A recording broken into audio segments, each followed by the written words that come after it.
প্রিয় দেশবাসী, নির্বাচনী প্রক্রিয়া শুরু হওয়ার পর থেকেই আমরা লক্ষ্য করছি একটি চিহ্নিত মহল পরিকল্পিতভাবে গুজব ও অপতথ্য ছড়িয়ে নাগরিকদের মনে সন্দেহ, ভয় ও বিভ্রান্তি সৃষ্টি করার চেষ্টা করছে।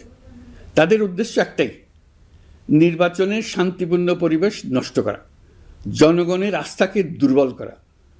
আমি আপনাদেরকে অনুরোধ করছি, সতর্ক থাকুন, দায়িত্বশীল থাকুন, যাচাই না করে কোনো তথ্য শেয়ার করবেন না।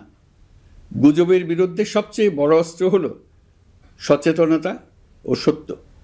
নির্বাচন নিয়ে যারা বিগত মাসগুলোতে উদ্দেশ্যমূলকভাবে সংশয়, সন্দেহ সৃষ্টি করেছিল, তারা সম্পূর্ণভাবে ভুল প্রমাণিত হয়েছে। জনগণকে বিভ্রান্ত করতে তারা চূড়ান্তভাবে ব্যর্থ হয়েছে। আপনারা সকল প্রকার অপপ্রচার থেকে নিজেদের মুক্ত রাখুন। তথ্য যাচাইয়ের জন্য সরকারের সঙ্গে সার্বক্ষণিক যোগাযোগ রাখুন। নির্বাচন বন্ধু হটলাইন 333 এতে ফোন করে সঠিক খবর জেনে নিন। এখন নতুন করে অপপ্রচার চালানো হচ্ছে যে বর্তমান অন্তর্বর্তী সরকার নাকি নির্বাচিত জনপ্রতিনিধিদের কাছে দায়িত্ব হস্তান্তর করবে না।